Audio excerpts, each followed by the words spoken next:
দুটো আর্টিকেল দিতে পারি। এটা নিয়ে তখন প্রাইমারি লেভেলে কিছু স্টাডি শুরু করলাম, যদিও অত বেশি না। এটা ছিল শুরুটা। এখন আপনাদের মধ্যে কে কে আর্টিকেল লিখছেন এবং পাবলিশ হয়েছে অলরেডি এরকম আছেন, তো বলেন তো, মাইকটা ওপেন করে।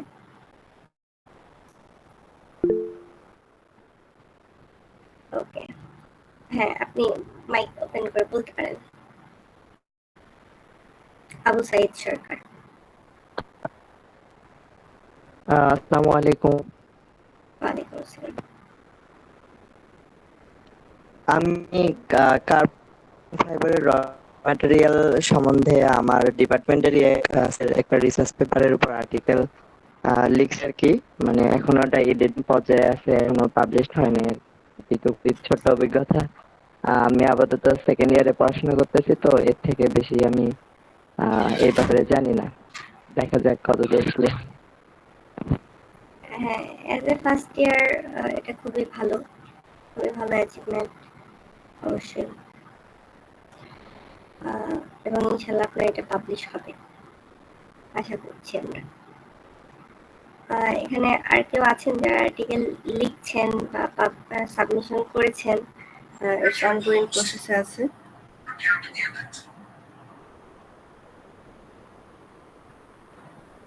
আচ্ছা, হ্যাঁ হ্যাঁ, এমডি আমান রাসেল, আপনি। আসসালামু আলাইকুম, আমি আবুল হাকিম। ঠিকই বলছি আমি। আর্টিকেল লেখার এক্সপিরিয়েন্স পেপার নিয়ে কাজ করি। আর বিশেষ করে সুপারভাইজার থেকে আপনার কথাটা স্পষ্ট শোনা যাচ্ছে না।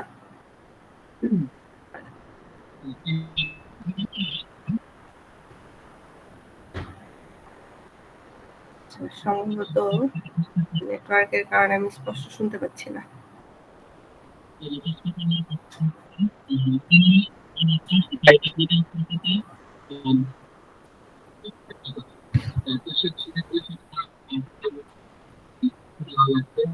আচ্ছা, আপনারা কি ওনার কথা স্পষ্ট শুনতে পাচ্ছেন? না, ক্লিয়ার না। হ্যাঁ, সেটাই, আমিও ওনার কথা স্পষ্ট শুনতে পাচ্ছি না। সম্ভবত আমাকে ওনার মাইকের পজিশনটা একটু ঠিক করতে হবে। ভাই, আপনি হেডফোন দিয়ে কথা বললে মনে হয় শোনা যাবে বেটার। আপনি চাইলে হেডফোন ইউজ করতে পারেন। ওকে, তারপর হচ্ছে হ্যাঁ হ্যাঁ হ্যাঁ, বুঝতে পেরেছি আবুল আমান রাসেল যে আপনার নেটওয়ার্কের সমস্যা হয়েছে। আর এমডি আবু সাইদ সরকার, আপনি চাইলে হাত রেস্ট অফ করতে পারেন, এবং নাজমুল সাকিব, আপনি কথা বলতে পারেন। জি ম্যাম, আমরা সবাই তো রোড টু চ্যাম্পিয়ন সিজন 4 এর সেকেন্ড রাউন্ডের কোয়ালিফায়ারের জন্য করছি। তো আমাদের সবারই আর্টিকেল রাইটিং এর এক্সপেরিয়েন্সটা শুরু হয়ে গেছে। কম বেশি সব টিমের জন্য আর্টিকেল রাইটিং এর একটা টপিক দিয়ে দেওয়া হয়েছে। তো আমরা এটার উপর রিসার্চ করার চেষ্টা করতেছি যে কিভাবে লেখা যায়। সো সবারই একসাথে আর্টিকেল নিয়ে কাজ করার এক্সপেরিয়েন্সটা শুরু হয়ে গেছে জার্নিটা। ওকে, হ্যাঁ, ওকে, ধন্যবাদ আপনাকে বিষয়টা ক্লিয়ার করার জন্য। এখন আমি এখন শুরু করছি আর কি, যে একটা একটা করে আমি বলবো, আপনারা চাইলে নোট ডাউন করতে পারেন, এবং নোট ডাউন করার পর আপনারা আমাকে প্রশ্ন করতে পারেন। আপনারা নোট ডাউন শুরু করুন, আমি একটা একটা করে প্রথমে বলতে থাকি আর কি। প্রথমে হচ্ছে যে আর্টিকেল লেখার জন্য, একটা ইম্প্যাক্টফুল আর্টিকেল লেখার জন্য আপনাকে টপিক সিলেকশন করতে হবে। টপিক, এখন টপিকটা কিরকম টপিক হবে?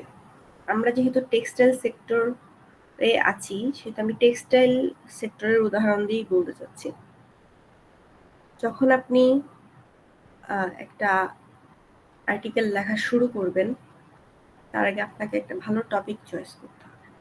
সেটা হতে পারে সাস্টেনেবিলিটির উপরে, সেটা হতে পারে টেক্সটাইল র ম্যাটেরিয়ালসের উপরে, অথবা টেক্সটাইল টেকনোলজির উপরে, কিংবা কি বলে এটাকে, টেক্সটাইলের রেভলিউশনারি চেঞ্জেস গুলো অথবা ইন্ডাস্ট্রিয়াল রেভলিউশন 4.0, মানে টেক্সটাইলের বিভিন্ন ক্যাটাগরির ভিতরে আপনি মানে একটা টপিক চয়েস করতে পারেন।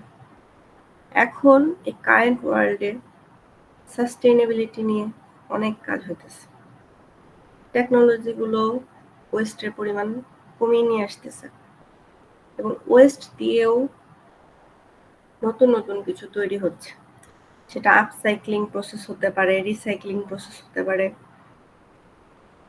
আরো নানান ভাবে। নর্মালি হচ্ছে আমি নর্মালি সাস্টেইনেবিলিটিটাকে বেশি প্রায়োরিটি দিই।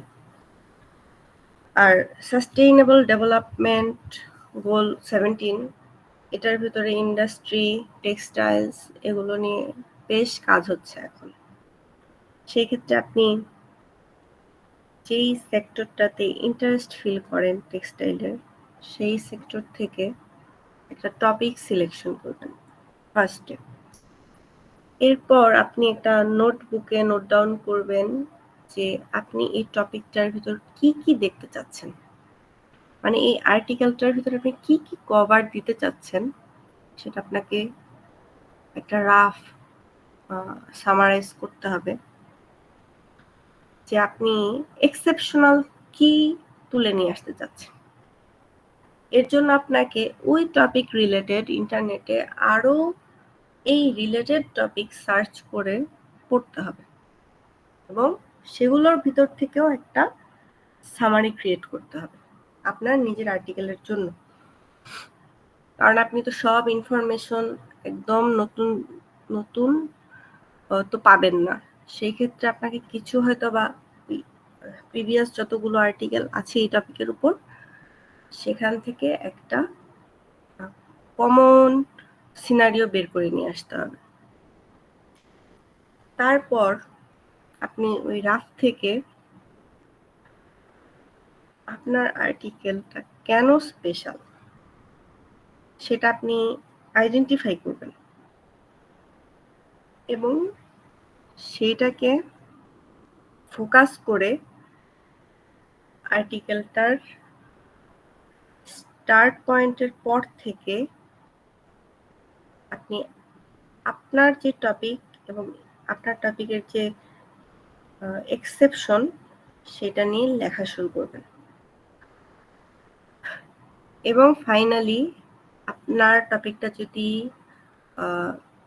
একদমই নতুন হয় কিংবা একটু মডিফাইড হয়, তাহলে সেটার বিষয়ে আপনার যে মতামত এবং সলিউশন সেটা আপনাকে তুলে ধরতে হবে কনক্লুশন বা ডিসকাশনের মাধ্যমে। নর্মালি একদম নতুন আর্টিকেল হলে সেটা ডিসকাশন আকারেই যায়, মানে যে আপনার এটা যে আপনি আসলে মতামতটা কি আপনার এই বিষয়টা নিয়ে কারেন্ট প্রসপেক্টসে। এখন আপনি যখন একটা আর্টিকেলের কোনো সেন্টেন্স শুরু করবেন একদম স্টার্টিং এ ইন্ট্রোডাকশন, তখন বেশ কিছু মানে আছে না যে আপনার আর্টিকেলটা মানুষ কেন পড়বে। আমরা যখন গুগলে সার্চ করি তখন একটা আর্টিকেল সাপোজ পড়তে নিছি, মনে করেন যে আমি সাস্টেইনেবিলিটি রিলেটেড একটা আর্টিকেল সার্চ করলাম, একটা আর্টিকেল আসলো, গুগলের ফার্স্ট পেজে তো অনেক অনেক আর্টিকেল থাকে, তো এখান থেকে আপনি পড়তে শুরু করলেন। সবগুলো তো আপনি পড়বেন না, আপনার কাছে যেটা ইন্টারেস্টিং লাগবে, যেটাকে ইনফরমেটিভ লাগবে অবশ্যই সেটা পড়বেন।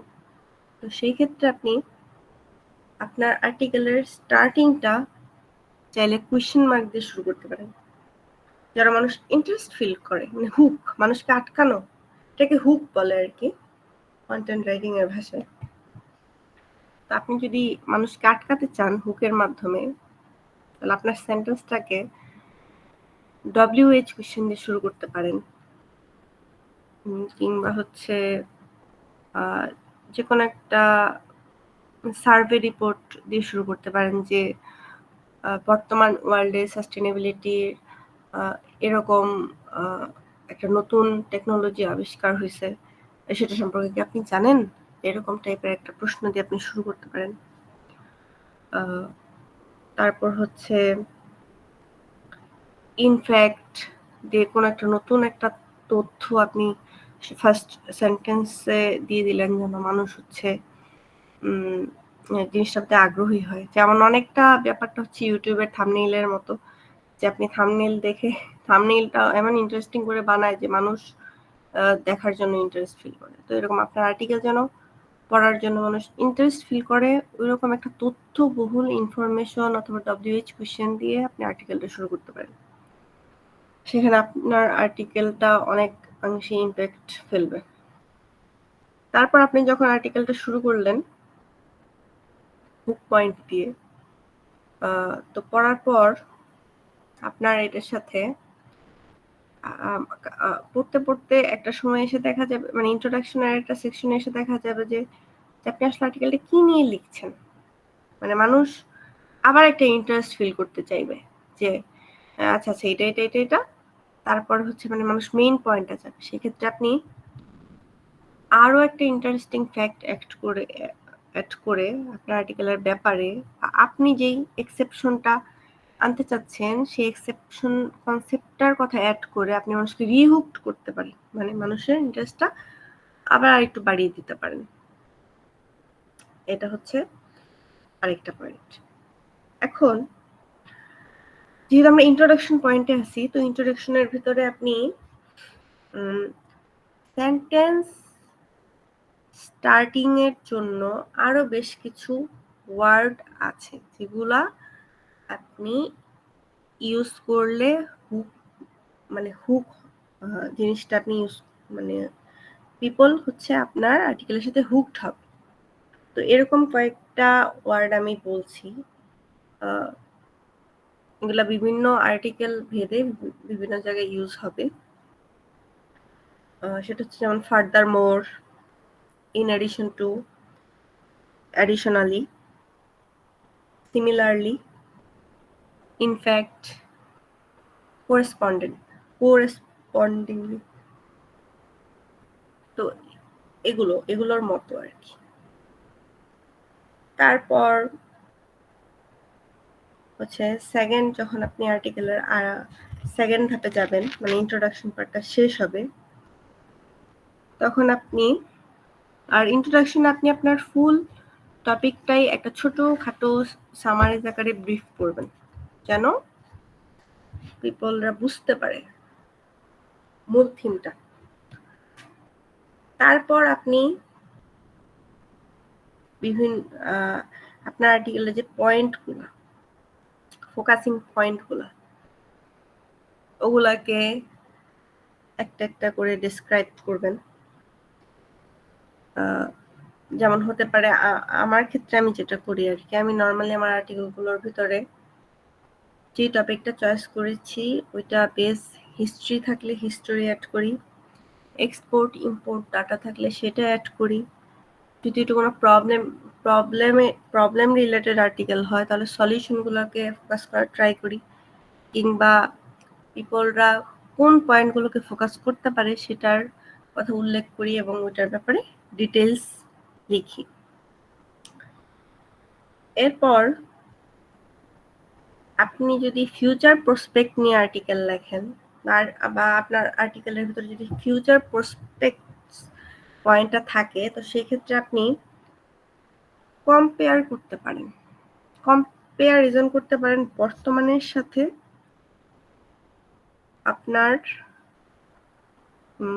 আপনার যে ইনোভেশন বা আপনার যে সাজেশন সেটা ফিউচারে কতটা প্রভাব ফেলবে, এটা কম্পেয়ারিজন করতে পারেন আপনি এই পয়েন্টের ভিতরে। কম্পেয়ারিজন এন্ড হচ্ছে কন্ট্রাস্টিং, মানে বর্তমানের সাথে মিলিয়েও বলতে পারেন, আবার ফিউচারে কি এফেক্ট ফেলবে সেটাও বলতে পারেন।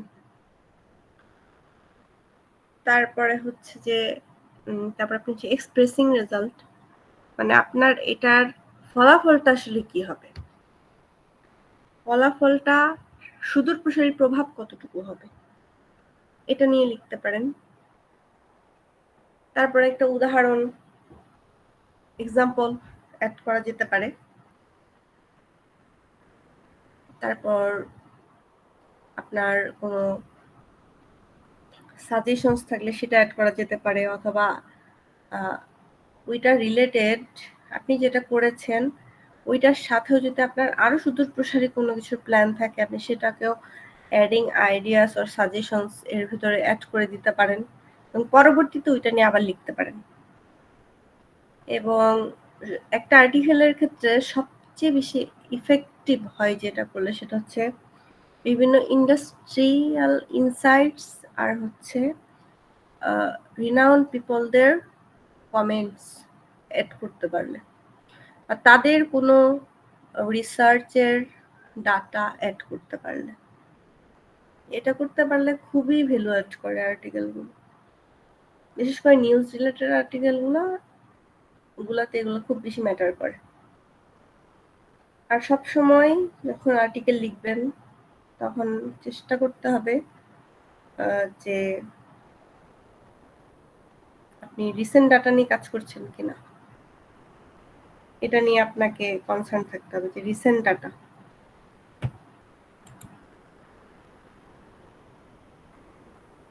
তারপর হচ্ছে আপনি কনক্লুশন টানতে পারেন। আচ্ছা, আমি একটু ইন্টারাপ্ট করি। হ্যালো, হ্যাঁ হ্যাঁ, বলতেছি আপনি কি কোনো স্লাইড দেখাইতেছেন? আমরা আসলে দেখতেছি না, বা এরকম প্ল্যান আছে কিনা, জাস্ট এটা একটু জানার। না স্লাইড আসলে আমি বানানোর প্ল্যান করেছিলাম, কিন্তু তারপর আমি আসলে আর বানানো হয়নি।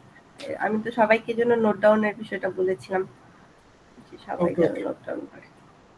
সেটা ঠিক আছে। তাহলে আমার একটু সাজেশন থাকবে, আপনি টপিক গুলো একটু যেটা বলতেছেন চ্যাট বক্সে আপনি একটু লিখে দিন, তাহলে সবার আচ্ছা ট্যাগ আচ্ছা করতে সুবিধা হবে। আচ্ছা, ঠিক আছে, আমি নিজেই লিখে দিচ্ছি, সমস্যা নেই, আমি একটা একটা বলতে বলতে লিখে দিচ্ছি। ঠিক আছে। আর যদি কোনো আপনার লেখা কোনো আর্টিকেল থাকে, এই মুহূর্তে অনলাইন থেকে স্ক্রিন শেয়ার করে দেখানো যায় এট লাস্ট, সেটাও একটু দেখায়েন, মানে ওভারঅল যাতে যে জিনিসগুলো আপনি বলতেছেন একটা রিক্যাপ হয়, কারণ ভিজুয়ালাইজেশনটা না হলে আমাদের মাথায় অনেক সময় ক্যাচ একটু অসুবিধা হয়। সো হ্যাঁ হ্যাঁ, আমি চেষ্টা করতেছি যে এখনই আমি হচ্ছে চেষ্টা করতেছি একটুখানি মানে এটা আমি এখনই হচ্ছে প্রেজেন্ট করার চেষ্টা করছি। ওকে, হয়তো আপনার প্ল্যান থাকতে পারে, বাট আমি একটু ওভারঅল হ্যাঁ হ্যাঁ, বুঝতে পেরেছি, বললাম যে সমস্যা নেই। তাদের আসলে কোন জিনিসগুলো দরকার।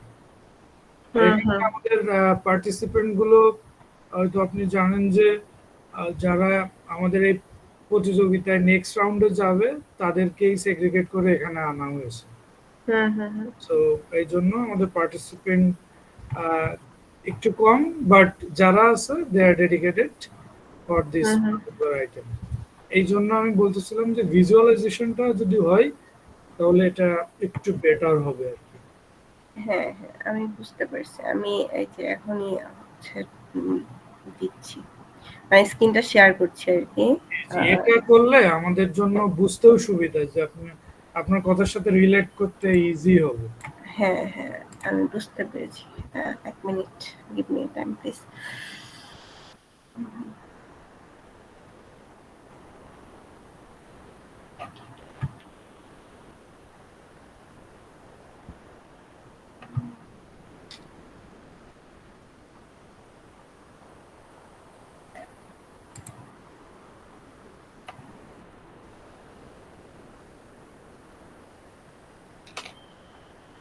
শাফি, তুমি একটু রিমাইন্ডার দিও টাইমটা শেষ হওয়ার আগে, তাহলে দ্বিতীয় লিংক ক্রিয়েট করে যদি দ্বিতীয় লিংকে যাওয়া লাগে আর কি।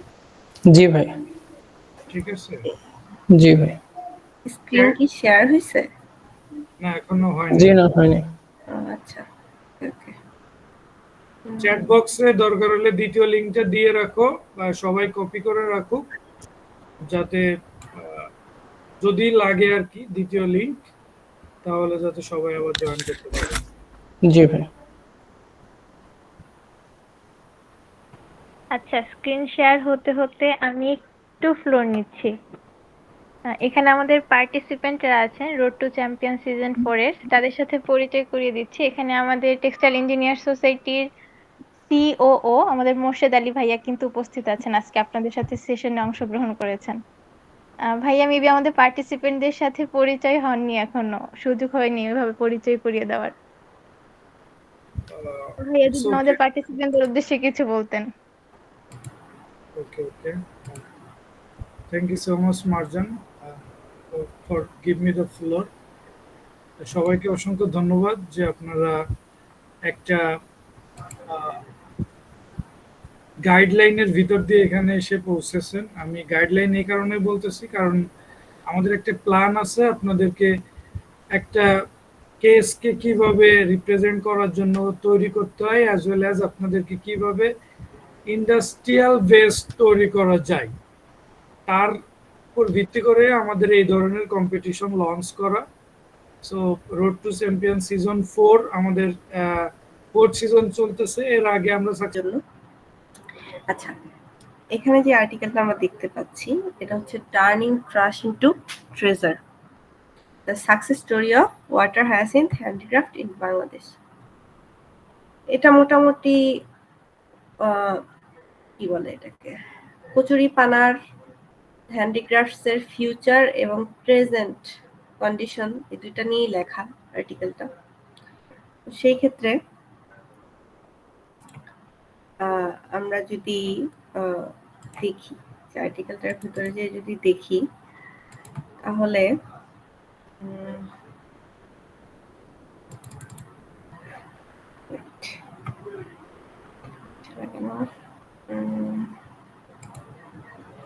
ওকে, এই যে এখন আর্টিকেলের ভিতরে প্রথমে শুরুটা হয়েছে কি দিয়ে, একটা ইন্টারেস্টিং ফ্যাক্ট দিয়ে। এটা হচ্ছে over the past decade Bangladesh has firmly established itself in the global market by exporting 100% eco-friendly handmade products. তারপর এখানে বেশ কিছু র ম্যাটেরিয়ালস এর নাম বলা হলো মানুষকে হুকড করার জন্য, যে আচ্ছা আচ্ছা এটা দিয়ে মানে বাংলাদেশ এখন করছে। তারপর পুরো আর্টিকেলের একটা আমি কি তুলে ধরছি এটার একটা ইনফোগ্রাফ এখানে ইউজ করা হয়েছে। এই ইনফোগ্রাফটা পড়লে একটা সামারাইজ আইডিয়া পাওয়া যাচ্ছে যে আর্টিকেলটার ভিতরে আমি কি পাবো। তারপর এখানে বেশ কিছু ডাটা, রিসেন্ট ডাটা দেওয়া হয়েছে। তারপর বাংলাদেশ 2024 এ হ্যান্ডিক্রাফটস প্রোডাক্টের উপরে কি অ্যাওয়ার্ড পাইছে কিংবা এটাকে কিভাবে রাষ্ট্রীয় পর্যায়ে তুলে ধরা হচ্ছে এটা নিয়ে যতগুলো নিউজ হয়েছে ওখান থেকে কিছু এখানে নিয়ে আসা হয়েছে। তারপর product price, raw material cost, export ইম্পোর্টে কিভাবে ইফেক্ট ফেলতেছে এগুলো। তারপর এই যে একটা comments, industrial comments, Abdullah Saeed উনি একজন এন্টারপ্রেনার, উনি এটা সম্পর্কে বলেছেন, এটার ফিউচার সম্পর্কে। তারপর ইন ডিটেইলস যে আসলে এই জিনিসটা কোথায় বানানো হচ্ছে, কত টাকা দিয়ে বানানো হচ্ছে, গ্রামের ভিলেজ ওমেনরা কিভাবে বেনিফিটস পাচ্ছে, এসব জিনিসগুলোকে এখানে প্রেজেন্ট করা হয়েছে। তারপরে যে রিসেন্ট যে এক্সপোর্ট ইম্পোর্ট ডাটার কথা বললাম, এটা যেমন 2027 সালের ভিতরে এটা কত বিলিয়নে দাঁড়াতে পারে, তারপর এটার যেই মানে ডিমান্ডটা আরো কিভাবে বাড়তে পারে, এবং মানে আমরা আরো কি করতে পারি এটাকে ইন ফিউচারে আরো আগায় নিয়ে যাওয়ার জন্য, এরকম একটা সলিউশনের মাধ্যমে এই আর্টিকেলটা শেষ হয়েছে। তো এরকম আরো বেশ কিছু আর্টিকেল আছে, যেমন যদি একটু দেখাই, আরেকটা দেখাচ্ছি, সেটা হচ্ছে the use of natural accessories in is enriching the global textile sector and sustainability.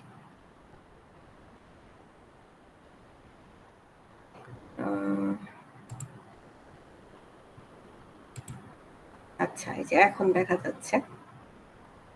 তো এই আর্টিকেলটার শুরুটা কিভাবে হয়েছে আমরা যদি একটু খেয়াল করি, যে প্রথমেই একটা ডাটা দিয়ে শুরু হয়েছে, যেটা মানুষকে হুকড করার জন্য যথেষ্ট।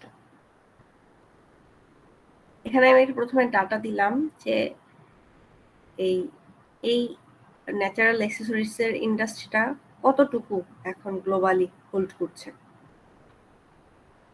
তারপর হচ্ছে কনজিউমার ডিমান্ড কিরকম এফেক্ট ফেলতেছে, তারপর যে কি দিয়ে আগের বারেরটা তো র ম্যাটেরিয়াল কি মানে কি অন্যান্য কি র ম্যাটেরিয়াল আছে ওটা আমি উল্লেখ করেছিলাম। এখানেও ফর এক্সাম্পলের ভিতরে উডেন বাটনস দিয়ে, তারপর হচ্ছে রিফাইন্ড যে প্ল্যান্ট বেসড ডাইস, এগুলোকে মানে অ্যানাদার অপশনস হিসেবে উল্লেখ করা হয়েছে মানুষকে রিহুকড করার জন্য। এটাতে ইনফোগ্রাফ নাই, কারণ ইনফোগ্রাফের মতো এটাতে ওরকম ইনফরমেশন ছিল না, এই জন্য এটাতে ইনফোগ্রাফ নাই। তো এইভাবে হচ্ছে আর্টিকেলগুলো মানে ইনফরমেটিভলি এক্সপোর্ট ইম্পোর্ট ডাটা সহ, ইন্ডাস্ট্রিয়াল ইনসাইট সহ, ইন্ডাস্ট্রিয়াল পিপলস এর কমেন্টস সহ হচ্ছে লেখা হয় নরমালি।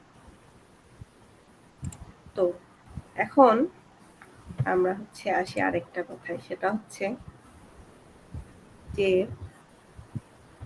একটা আর্টিকেল লেখার জন্য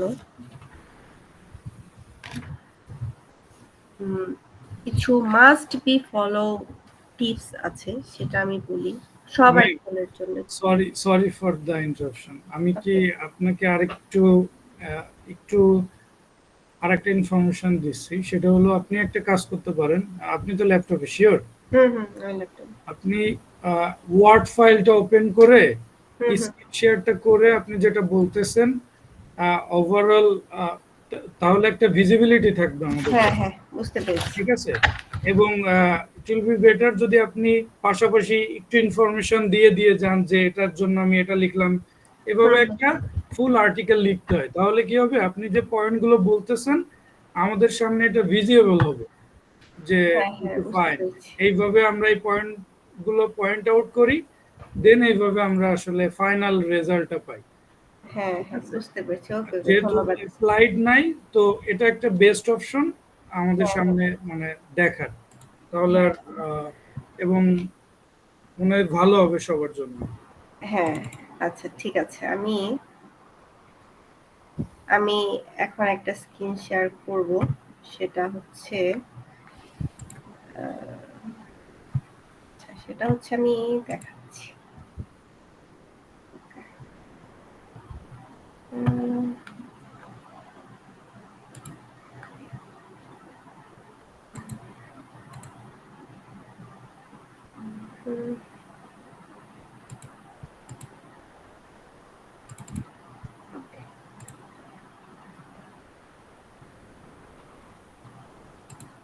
আচ্ছা, আমি মনে করি যে এই স্ক্রিনটা দেখা যাচ্ছে, তাই না? স্ক্রিনটা ইয়েস। আচ্ছা ঠিক আছে। এই যে প্রথম আমি তো এটা বলতেছি, তো এখন আমি যেটা বলবো যে কিছু টিপসের ভিতরে আছে হচ্ছে একটা আর্টিকেল যখন আপনারা লিখবেন তখন আপনাদের টাইটেলটা আই ক্যাচিং হতে হবে। আসলে একটা আই ক্যাচিং টাইটেল না থাকলে আমরা গুগলে কখনো ওই আর্টিকেলটা পড়েও দেখি না, যদি আর্টিকেলের টাইটেলটা আমাদের নেসেসারি ফুলফিল না করতে পারে। আপনি আপনার আর্টিকেলের টাইটেলটা এমন ভাবে প্রেজেন্ট করবেন যেন ওই আর্টিকেলের টাইটেলটা পড়ে মানুষ বুঝতে পারে যে হ্যাঁ এটা দিয়ে কি জিনিস কভার আপ সম্ভব বা কি জিনিস আমি এটার ভিতর পাইতে পারি। টাইটেলটা সংক্ষেপ হবে কিন্তু ইনফরমেশন কি দিচ্ছেন এটা মানুষ বুঝতে পারবে। এবং টাইটেলটা অবশ্যই ক্লিয়ার হইতে হবে, বেশি কঠিন কোনো শব্দ ইউজ করা যাবে না। এবং অবশ্যই টাইটেলটা ইন্টারেস্টিংও হইতে হবে। যেমন এখানে আমি কি লিখছি যে Bangladesh transition from LDC and implications two European apparel market. মানে বাংলাদেশের যে এই যে এলডিসির উত্তরণটা 2026-এ হওয়ার কথা, এইটা হওয়া এবং ইউরোপিয়ান অ্যাপারেল মার্কেটে বাংলাদেশের এটা হওয়ার পর বাংলাদেশের কি প্রভাব পড়বে এটা নিয়ে একটা আর্টিকেল হচ্ছে এটা। তো এটা হচ্ছে আমার এটা নরমালি হচ্ছে একটা ধারণা দিচ্ছে যে আমি কি মানে কি বুঝাতে চাচ্ছি। তারপর আসলাম হচ্ছে স্টার্টিং। এই যে স্টার্টিংটা ইন্ট্রোডাকশন দিয়ে লিখছি না, যেহেতু প্রফেশনাল আর্টিকেল গুলো হচ্ছে ইন্ট্রোডাকশন দিয়ে হয় না নরমালি নিউজ আর্টিকেল গুলো। তো সেই ক্ষেত্রে ইন্ট্রোডাকশন এটা হইতে হবে যে হাইলি অ্যাট্রাকটিভ, যেন সবাই ইন্ট্রোডাকশনটা পড়ে পরবর্তী অংশটুকু পড়তে ইন্টারেস্টেড হয়। আচ্ছা, তাহলে কি আমরা নতুন লিংকে যাব এখনই? না, শেষ হয়ে যাওয়ার আগে সাফি বলবে, তারপরে আচ্ছা, আমরা ওকে। সেকেন্ড লিংক আমি অলরেডি দিয়ে রাখছি। আচ্ছা, ওকে। তাহলে এখানে আমরা প্রথমেই কি লিখলাম যে বাংলাদেশ এলডিসি ক্যাটাগরিতে যাচ্ছে 2026-এ। এটা দিয়ে আমি শুরু করলাম। তারপর হচ্ছে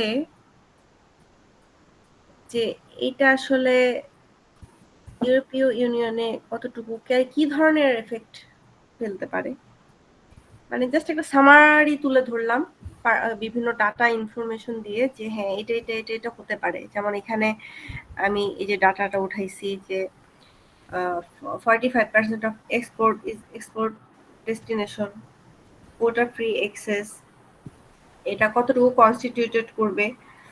তারপর হচ্ছে ইবিএস স্কিম, তারপরে হচ্ছে ট্যারিফস এর কতটুকু চেঞ্জেস আসবে, এই সব কিছু, এবং টোটাল জিডিপিতে কিরকম এফেক্ট ফেলতে পারে অথবা ফেলবে, এই টাইপের ইনফরমেশন গুলো আমি এখানে দিছি, যেন মানুষ ভিতরের বা অডিয়েন্স ভিতরের জিনিসগুলো পড়তে ইন্টারেস্টেড ফিল করে।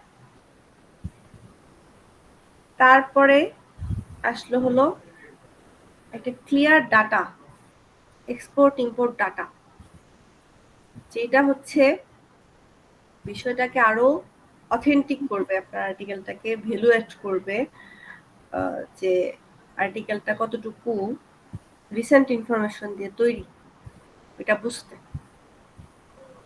তো সেই ক্ষেত্রে আপনি যেহেতু 2024 সাল চলতেছে, 2024 আর্টিকেল লিখলে 2024-এর অল যেসব ডাটা আপনার দরকার সেগুলো 2024 থেকে নেবেন, নিয়ে এই জিনিসগুলো হচ্ছে একটা সামারি ক্রিয়েট করার চেষ্টা করে জাস্ট ইনফরমেশন গুলো একটা ইজি ওয়েতে প্রেজেন্ট করার চেষ্টা করবেন, এবং ভোকাবুলারি সবসময় ইজি ভোকাবুলারি পিক করার ট্রাই করবেন, কারণ ইজি ভোকাবুলারি ছাড়া আপনার আর্টিকেল গুলো গুগল র্যাঙ্ক হবে না। যেগুলো কমন কিওয়ার্ডস এগুলো ইউজ করার চেষ্টা করতে হবে, যেন মানুষ সহজে খুঁজে পায় আপনার আর্টিকেলটা। তারপর হচ্ছে একই ইনফরমেশন বারবার রিপিট না করার চেষ্টা করা, এটা খুবই ইম্পর্টেন্ট। আপনি দেখবেন যে আমি একই টাইপের ইনফরমেশন এক দুইবার চলে আসে, কিন্তু এটা যথাসম্ভব অ্যাভয়েড করার চেষ্টা করা উচিত। আর্টিকেল শুধু মানে বড় লিখলাম এটা কখনো ইম্পর্টেন্ট না। ইম্পর্টেন্ট হচ্ছে আর্টিকেলটা ছোট হলেও যেন ইনফরমেটিভ এবং কনসাইজ হলেও যেন এটা ইনডেপথ একটা আর্টিকেল হয়। সেক্ষেত্রে আপনি ওয়ার্ড রিপিটেশন হইতে পারে, কিন্তু বারবার ওয়ার্ড রিপিটেশন হলে এটা আপনি আপনার আর্টিকেলটা এমনিতেও গুগল র্যাঙ্ক করতে পারবেন না। ওয়ার্ড রিপিটেশন প্লাস হচ্ছে আরেকটা জিনিস যেটা আপনাকে ফলো করতে হবে, ওয়ার্ড রিপিটেশন প্লাস হচ্ছে ইজি ভোকাবুলারি ইউজ, দুটো জিনিস আপনাকে খেয়াল রাখতে হবে। আর হচ্ছে আপনার আর্টিকেলটা যেন সবার জন্য হয়, সবাই যেন পড়ে বুঝতে পারে। যেমন আমি আর্টিকেলটা লিখছি বিজনেস পিপলরা পড়লো তাদের জন্য ওকে, আর যারা হচ্ছে নতুন ইন্ডাস্ট্রিতে নতুন তারা পড়লেও বুঝতে পারবে, যারা রিসার্চ করছে তাদের জন্য এটা ইম্পর্টেন্ট, প্লাস হচ্ছে কি বলে এটাকে, এবং হচ্ছে আর কেউ যদি এটা থেকে পরবর্তী কোনো ইনফরমেশন নিয়ে রিসার্চ পেপার লিখতে চায় তাদের জন্য এটা ইম্পর্টেন্ট, মানে এটা সবার জন্য বেস করেই আমি লিখেছি। এবং সবার জন্য যখন আপনি আর্টিকেলটা লিখবেন তখন মোটামুটি সবগুলো ইনফরমেশনই আপনার কভার হয়ে যাবে, এবং এটা গুগল র্যাঙ্কড একটা আর্টিকেল খুব ইজিলি হতে পারে। আর এই যে আরেকটা পয়েন্ট যেটা বললাম যে WH কোয়েশ্চেন, এটা হচ্ছে এই যে is Bangladesh prepared for LDC graduation. এখানে আমি একটা প্রশ্ন দিলাম, প্রশ্নের এসপেক্টে আমি বেশ কিছু ইন্ডাস্ট্রি পিপলদের কথা উঠে আনছি, যেমন এই যে বাংলাদেশ এক্সপোর্টস অ্যাসোসিয়েশন শফিউল্লাহ চৌধুরী, উনি কি বলেছেন এই বিষয়টার উপরে। তারপর আছে আব্দুল্লাহ হিল রাকিব, বিজিএমই এর ভাইস প্রেসিডেন্ট, উনি কি বলেছেন। তারপর হচ্ছে যে মোহাম্মদ হাতেম। একটু জুম করা যাবে? হ্যাঁ হ্যাঁ অবশ্যই। That's good. হ্যাঁ এই যে এখানে এই যে আব্দুল্লাহ হিল রাকিব, উনি কি বলেছেন, হয়তো বোনারটা আমি ডিরেক্ট ন্যারেশনে না দিয়ে ইনডিরেক্ট স্পিচে দিলাম। মাঝে মধ্যে ডিরেক্ট স্পিচও দিতে পারেন, যদি আপনার মনে হয় যে আপনি ডিরেক্ট স্পিচের কিছু ইনফরমেশন ভুলে গেছেন অথবা আপনারটা হুবহু তার মতো হবে না, তখন আপনি সেটাকে ইনডিরেক্ট স্পিচেও নিয়ে যেতে পারেন। সেক্ষেত্রে আপনি আপনার কথার টোন দিয়ে তার কথাটাকে উঠায় নিয়ে আসতে পারেন, এরকম। তারপর হচ্ছে যে রিসেন্টলি একটা প্রোগ্রামে তিনি কি বলেছেন, একদম রিসেন্ট, আপনি যখন আর্টিকেলটা লিখছেন আপনি গতদিন পর্যন্ত যা যা হয়েছে সেই ইনফরমেশনগুলো আপনার আর্টিকেলের সাথে রিলেটেড হলে আপনি অ্যাড করতে পারবেন, এবং এই আর্টিকেলগুলোই সবসময় হচ্ছে টপে থাকে, যতটা রিসেন্ট ইনফরমেশন আপনি অ্যাড করতে পারেন। তো এখানে আমি লিখলাম যে বাংলাদেশ আসলে যার জন্য প্রস্তুত কিনা, সেটা তো আসলে আমি তো আর ইন্ডাস্ট্রি পিপল নাই, যেন আমি এখানে বিভিন্ন ধরনের ইন্ডাস্ট্রি পিপলদের মতবাদ দিয়েছি যে তারা আসলে কি ভাবছেন এলডিসি নিয়ে। নর্মালি তারা চাচ্ছে যে আরো 5 বছর কিংবা 10 বছর পিছিয়ে যাক, নয়তো বাংলাদেশের জন্য বিভিন্ন ধরনের ট্যারিফ, তারপর হচ্ছে বিভিন্ন ধরনের এক্সপোর্টের অসুবিধা হবে, কারণ বাংলাদেশে আসলে র মেটেরিয়ালস, জুট টাইপের র মেটেরিয়ালস গুলো অতটা ইয়া হচ্ছে না এখনো, ওদেরকে মানে জুট কৃষকদেরকে এখনো অতটা সুবিধা দেওয়া হচ্ছে না, যে সুবিধাটা পেলে বাংলাদেশ এলডিসি গ্রাজুয়েশন কমপ্লিট করার পর বাইরের কান্ট্রিতে ভালো করে হচ্ছে বিভিন্ন, তখন তো আসলে এলডিসি থেকে উত্তরণের পর তো আসলে অনেক সুবিধা কমে যাবে, সুবিধা বেশি যেটা পাবে সেটার থেকে বাংলাদেশ এখন যে অবস্থায় আছে যে সুবিধা পাচ্ছে সেটা অনেক কমে যাবে, এবং বাংলাদেশ তো আসলে এই অবস্থা থেকে উত্তরণ যে করবে তার জন্য বিগত সরকারের মানুষরা হচ্ছে বেশ কিছু ভুল ডকুমেন্ট দেখাইছিল, এটা নিয়েও কথা হচ্ছে। তো এই সব কিছু নিয়ে আর কি। তো তারপরে আমি যেটা আসলাম যে ফোকাসিং পয়েন্ট, তাহলে এখন এই যে এলডিসি তে আমরা যেতে পারছি কিনা, এই কনভারসেশনটার পরে আমরা আসলাম ফোকাসিং পয়েন্টে। তাহলে হচ্ছে আমাদের কিসের উপর ফোকাস করতে হবে, যে এটা আমরা আসলে এলডিসি যেতে পারছি না, যে আমাদের যে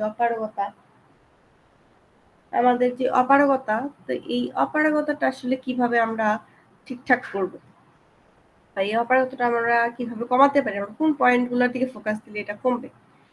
তো তখন হচ্ছে যে আমি কিছু ফোকাসিং পয়েন্ট লিখলাম, যে বাংলাদেশ এটা এটা করতে পারে, এভাবে বেনিফিশিয়াল হতে পারে বাংলাদেশের গ্রাজুয়েশন, যে টেকনোলজিক্যাল সেক্টরে ইনভেস্টমেন্ট, তারপর হচ্ছে ডিজিটাল ট্রান্সফরমেশন, এইসবের মাধ্যমে আরো আগানো যায়। এটা আমি একটা মোটামুটি বাংলাদেশ কি কি পয়েন্টে ফোকাস করতে পারে এটা লিখলাম। তারপর হচ্ছে আদার চ্যালেঞ্জেস, ওইখানে তো ইন্ডাস্ট্রিয়াল পিপলরা বললোই চ্যালেঞ্জেস গুলো, তার সাথে সাথে আরো কি কি চ্যালেঞ্জ আছে অ্যাকর্ডিং টু মি, মানে আমার দৃষ্টিকোণ থেকে আরো আদার্স আর্টিকেল গুলো রিসার্চ করে আমি কি কি পাইছি বা নিউজ গুলো রিসার্চ করে, যেহেতু আমি একটা মানুষ, আমি তো জায়গায় জায়গায় দৌড়ে দৌড়ে অবশ্যই নিউজ কালেক্ট করবো না, আমি এখান থেকে হয়তো বা কিছু ইনফরমেশন, ওখান থেকে কিছু ইনফরমেশন এভাবে রিড করে তারপর হচ্ছে এইগুলো সামারি করে মানে সামারিগুলো দাঁড় করিয়েছি। তারপর আমি আদার চ্যালেঞ্জেস দিলাম। এখন হচ্ছে আমার একটা মতামত দিতে হবে যে হ্যাঁ ফুললি কি দাঁড়ালো, যে Bangladesh has been preparing for post LDC vision that focuses on innovation, productivity and quality over cost leadership strategy।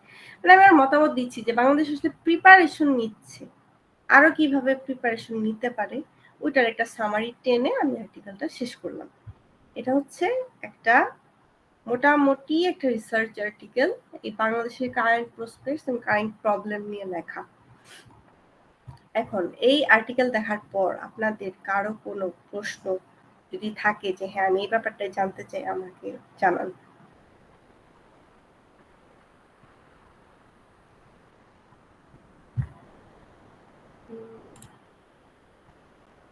হ্যাঁ, নাজমুল সাকিব আপনি বলেন। আচ্ছা ম্যাম, আমার একটা কোয়েশ্চেন ছিল।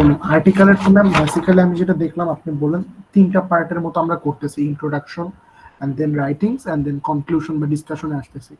এখানে ম্যাম আপনার আর্টিকেলের ক্ষেত্রে আমি দেখলাম যে আপনি টপিকস গুলো ধরে ধরে ধরে ধরে আর্টিকেলটা আগাচ্ছেন। মানে এই ক্ষেত্রে আর্টিকেলের ক্ষেত্রে কি মানে ইন্ট্রোডাকশন বা আমি যে সামারাইজ করতেছি এই টপিকটা ইন্ট্রোডাকশন, এটা আমার মানে ইন্ট্রোডিউস করার দরকার নেই, আমি জাস্ট আমার টপিক ধরে ধরে এগিয়ে যাবো, এরকম ভাবে আগাবো? না, আপনি দেখেন এই যে আমি আর্টিকেলটা এখানে শো করেছি, এখানে আমি ইন্ট্রোডাকশন একটা জিনিস লিখেছি, লিখে একটা ওভারভিউ দেওয়ার চেষ্টা করেছি যে আমি আসলে কি চাচ্ছি। এখানে এটা পড়ার মাধ্যমে আপনি বুঝতে পারবেন যে আমি বুঝাইতে চাচ্ছি যে বাংলাদেশ, আমি একটা প্রশ্ন রেখে যাচ্ছি আর কি। এখানে যদিও এখানে কোনো প্রশ্ন নাই, কিন্তু আপনি যদি পুরোটুকু পড়েন তাহলে আপনি বুঝতে পারবেন যে এখানে আমি বুঝাইতে চাচ্ছি ইনডিরেক্টলি যে আসলে বাংলাদেশ তো আসলে রেডি না, বাংলাদেশ কি আসলে যেতে পারবে, এটা একটা প্রশ্ন থেকে যায় ডাটাগুলো দেখার পর। এরপরে আমরা চলে আসলাম একটা পয়েন্টে। আমি কিন্তু আরেকটা জিনিস বলছিলাম যে পয়েন্ট, যে ইন্ট্রোডিউসিং পয়েন্টস, এটা বলেছিলাম, তো হয়তো লিখে দিইনি দেখে বুঝতে অসুবিধা হচ্ছে। আমি আমি এই সেশনটা শেষে আমি চেষ্টা করব ছবি কিংবা লিখে দেওয়ার জন্য সাইড ইনবক্সে। তো এরপর হচ্ছে আপনি পয়েন্টে আসবেন, পয়েন্ট আকারে। যেমন এখন এটার পর হচ্ছে আপনার ইম্পর্টেন্টটা কি। ইম্পর্টেন্ট হচ্ছে যখন আমি জিডিপির কথা উঠালাম তখন আমার কাছে একটা ইয়া থাকে যে আসলে যেহেতু আমি এখানে আবার লিখছি যে ইউরোপিয়ান অ্যাপারেল মার্কেটে বাংলাদেশের এলডিসি ট্রান্সফরমেশনের পর, এটা ইমপ্লিমেন্টের পর ইউরোপিয়ান অ্যাপারেল মার্কেটে বাংলাদেশের কন্ডিশনটা কি হবে, এটা হচ্ছে একটা মানে মোটামুটি আর্টিকেলের কনসেপ্ট। তো এই বর্তমানে বাংলাদেশ যে এক্সপোর্ট করছে ইউতে, এইটার যে কারেন্ট ডাটা, এটা তো আমার লাগবে, এটা তো সবাইকে জানাতে হবে। এটা জানানোর পরে না আমি বলবো যে আসলে এই যে ট্রানজিশনের পরে কি অবস্থাটা হবে। এই জন্য আমি পয়েন্ট টু পয়েন্ট হচ্ছে লিখবো। ইন্ট্রোডাকশন তো লিখলাম, তারপর হচ্ছে পয়েন্ট। আমি বললাম না আপনাকে যে আপনি যখন একটা আর্টিকেল লিখবেন তখন আপনি টাইটেল সিলেক্ট করবেন, এরপর আপনি রাফ করবেন যে আপনি আসলে আপনার আর্টিকেলতে কি কি দেখাতে চাচ্ছেন, কি কি নিয়ে লিখতে চাচ্ছেন, কি কি কভার করতে চাচ্ছেন, এটা একটা রাফ করবেন। ওইরকম আমার রাফের ভিতরে Bangladesh export to the EU এটা ছিল। তো এটার ভিতরে আমি কি কি লিখবো এগুলো আমি বললাম না যে প্রিভিয়াস আর্টিকেল পড়ে পড়ে রিসার্চ করে রাখতে হবে। আপনি তো সব পাবেন না, যেগুলো আপনি নিজে পাচ্ছেন, যেগুলো আপনি নিজে অ্যাড করতে চাচ্ছেন সেগুলো তো অ্যাড করছেনই। আর বিভিন্ন জায়গায় রিসার্চ করে বিভিন্ন ইনফো যেগুলো আপনার এই পয়েন্টসটার সাথে যায় সেগুলো আপনি অ্যাড করবেন। যেমন আমি রিসার্চ করে এই Bangladesh export to the EU এরকম একটা পয়েন্ট রাখবো বলে ডিসিশন নিছি। তারপর গ্লোবাল ইম্প্যাক্ট এটা একটা থাকবে। মানে এগুলো আমি যখন আর্টিকেলের টাইটেলটা সিলেক্ট করেছি এরপরেই ডিসিশন নিয়েছি যে আমি আর্টিকেলটার ভিতর কি কি পয়েন্ট অ্যাড করলে আর্টিকেলটা একটা মানে আমি যা চাচ্ছি সেটা আমি আর্টিকেলের ভিতর প্রেজেন্ট করতে পারবো। আপনি বুঝতে পেরেছেন?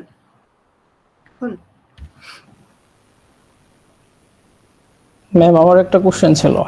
হ্যাঁ, আমরা জানি যে এই আর্টিকেলগুলো নরমালি ওয়েবসাইটে করা হয়, পাবলিশ করা হয়।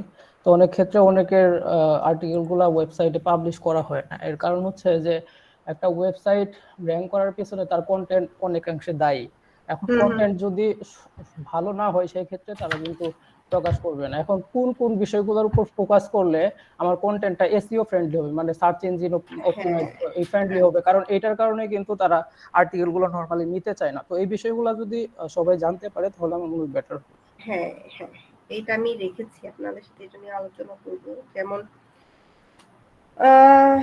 আমি যখন প্রথমে আর্টিকেল লিখতাম তখন আসলে আমি এসইও সম্পর্কে জানতাম না। ইভেন আমি এখনো এসইও সম্পর্কে একদম খুব বিশদ জানি এরকম না, কিন্তু আমি যেহেতু মোটামুটি 5 বছর ধরে আর্টিকেল লিখছি, আর্টিকেল লিখতে লিখতে আসলে এসইওর যে কনসেপ্টটা এটা অটোমেটিক ডেভেলপড হয়ে গেছে। তারপর আমি এসইও নিয়ে পড়াশোনা করেছি। তো যেহেতু আপনারা প্রফেশনালি লিখবেন তখন আপনাদের আসলে মেইন ফোকাস রাখতে হবে একটা ইজি গোয়িং টাইটেল। আপনি যখন গুগলে একটা জিনিস সার্চ করেন আপনার টপিকের উপরে, তখন আপনি মনে করেন আপনি সার্চ দিলেন অ্যাপারেল, আপনি লিখলেন অ্যাপারেল, তখন সার্চ বারে দেখবেন অনেকগুলো সাজেশনস দেখায়, তাই না? এখন এই যে সাজেশনসটা দেখায়, এই সাজেশনস গুলা থেকে আপনি একটা আইডিয়া নিতে পারেন যে আসলে মানুষ কি সার্চ করে। আচ্ছা, আমি আপনাকে বেসিক বলছি আর কি, মানুষ কি সার্চ করে। অ্যাপারেল ইন্ডাস্ট্রি, আপনি আপনার আপনি আপনার আর্টিকেলে অ্যাপারেল ইন্ডাস্ট্রি ইউজ করবেন নাকি টেক্সটাইল ইন্ডাস্ট্রি ইউজ করবেন, সেটা আপনাকে একটু সার্চ করতে হবে। যখন আপনি গুগলে প্রথম আপনার টপিক সিলেকশনের সময় আপনি সাপোজ আপনি কি বলে এটাকে স্পোর্টস আর ইন্ডাস্ট্রি নিয়ে মনে করেন আপনি লিখতে চাচ্ছেন, তো আপনি দেখেন, আমি আপনাকে দেখাই তাহলে বুঝতে পারবেন, জিনিসটা ইজি হয়ে যাবে। ওয়েট এক মিনিট,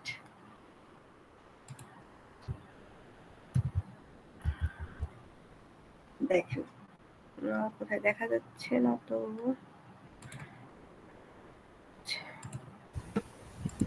দাঁড়ান আমি আবার নতুন করে দেখাচ্ছি আপনাকে।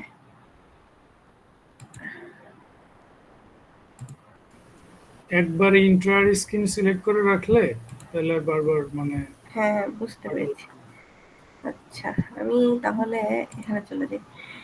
দেখবেন যে আমি স্পোর্টস, হ্যাঁ স্পোর্টস স্পোর্টস ফায়ার, দেখেন স্পোর্টস ফায়ার মানে কি আসলো দেখেন তো, আমি যখন সার্চ দিলাম তখন এখানে আসলো sportswear technology, sportswear brand, sportswear Lego, sportswear Bangladesh, তারপর হচ্ছে ম্যানুফ্যাকচারার ইন বাংলাদেশ, মানে কারা ম্যানুফ্যাকচার করছে এগুলো নিয়ে মানুষ সার্চ করে, sportswear factory in Bangladesh, এরকম সার্চ করে মানুষ। তো আপনি যখন একটা টপিক নিয়ে লিখবেন তখন আপনি প্রথমে কি করবেন,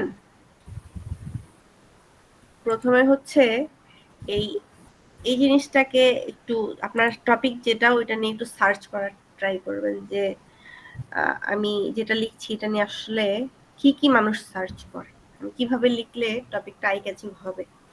তারপর আপনি আপনার টপিকেই আপনার সিলেক্টেড টপিকে আপনি সার্চ করে দেখতে পারেন যে আসলে এই নিয়ে কি কি লেখা আছে, ওই টাইপের সাথে মিল করেই আপনি হচ্ছে গুগল র্যাঙ্কে যে আর্টিকেল গুলো পাবেন টাইটেলটা ওইটার সাথে মিল করে আপনি একটা টাইটেল চয়েস করবেন, নট সিমিলার বাট কাছাকাছি। এটা হচ্ছে একটা tricks as a basic SEO.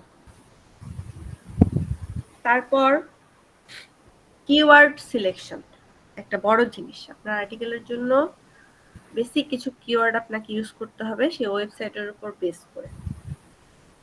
এখন সেটা আপনি গুগল কিওয়ার্ড প্ল্যানার ইউজ করে করতে পারেন, যে ওখানে আপনার যেই ওয়েবসাইটের জন্য লিখবেন সেই ওয়েবসাইটের লিঙ্কটা দিলে হচ্ছে তারা আপনাকে বেশ কিছু ডিমান্ডেড কিওয়ার্ড সাজেস্ট করবে। সেখানে আপনি আহরেফস এবং এসইএম রাশ এই এবং গুগল কিওয়ার্ড প্ল্যানার এই তিনটা ইউজ করে প্রফেশনালি আপনি আপনার ওয়েবসাইটের জন্য বা যে ওয়েবসাইটের জন্য কাজ করবেন তাদের জন্য স্পেসিফিক কিওয়ার্ড গুলো সার্চ করতে পারবেন।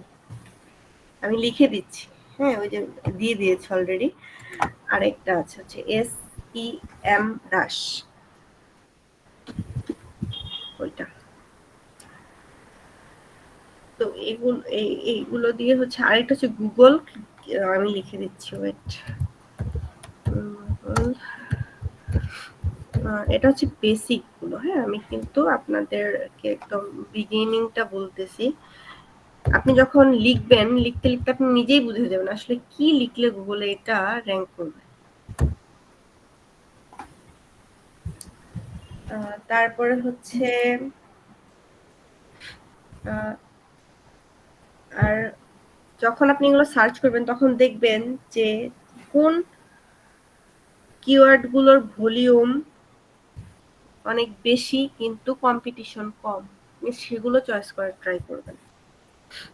এবং আপনার কিওয়ার্ড সিলেকশনের ক্ষেত্রে দুই ধরনের কিওয়ার্ড হয়, একটা হচ্ছে লং টেল কিওয়ার্ড আর এটা হয় short tail keyword. Long tail keyword গুলো হচ্ছে একটা সেন্টেন্স, যে সেন্টেন্স গুলো আপনাকে হচ্ছে ইয়া করবে, মানে সেন্টেন্সটা কিরকম হবে, আমি আপনাকে একটা এক্সাম্পল দিই। মনে করেন টেক্সটাইল ইন্ডাস্ট্রি, এটা আমি আমার আর্টিকেলে ইউজ করতেছি, টেক্সটাইল ইন্ডাস্ট্রি। সেখানে আমি যদি ইউজ করি Bangladesh textile industry Trends 2024, suppose textile industry, আপনি বাংলাদেশের টেক্সটাইল ইন্ডাস্ট্রি নিয়ে লিখছেন কিংবা আপনি ভিয়েতনাম টেক্সটাইল ইন্ডাস্ট্রি নিয়ে লিখছেন, তখন আপনি শুধু টেক্সটাইল ইন্ডাস্ট্রি উল্লেখ না করে সেখানে যদি ভিয়েতনাম টেক্সটাইল ইন্ডাস্ট্রি ট্রেন্ডস 2024 কিংবা বাংলাদেশ টেক্সটাইল ইন্ডাস্ট্রি ট্রেন্ডস 2024 এটা যদি লেখেন, সেই ক্ষেত্রে আপনার এটা ইম্প্যাক্টফুল একটা রেজাল্ট দিবে গুগল সার্চ ইঞ্জিনে। এবং আরেকটা যেটা হচ্ছে যে কি বলে, যে আপনার যে টাইটেল হবে আর্টিকেলের, মানে কন্টেন্ট স্ট্রাকচারের ক্ষেত্রে যখন কন্টেন্টটা সাজাবেন তখন এসইও বেসড কন্টেন্টটা, তখন টাইটেলটা তো আগেই বলেছি যে আই ক্যাচি হতে হবে, এবং যে মেইন কিওয়ার্ড আপনি নিচ্ছেন লং টেল কিওয়ার্ডটা, এই মেইন কিওয়ার্ডটা আপনাকে ইউজ করতে হবে। যেমন আমি এখানে আপনাকে বললাম যে বাংলাদেশ টেক্সটাইল ইন্ডাস্ট্রি ট্রেন্ডস 2024, এখানে বাংলাদেশ টেক্সটাইল ইন্ডাস্ট্রিটা হচ্ছে মেইন কিওয়ার্ড এই পুরো আর্টিকেলের জন্য। আর হচ্ছে আপনার হেডিংস যেটা, এটা তো কি বলে আপনাকে, হেডিংস তার যে স্ট্রাকচার বা ফ্রন্ট কিংবা হচ্ছে আপনার যে ফোকাসিং পয়েন্টগুলা, এই পয়েন্টগুলা আপনি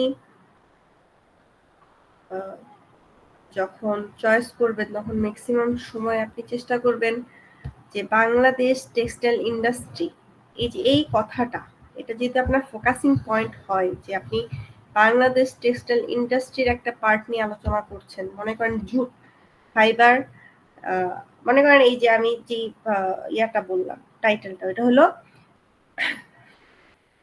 জুট, দাঁড়ান আমি আপনাকে আরেকবার দেখাচ্ছি। ওকে, এখন হচ্ছে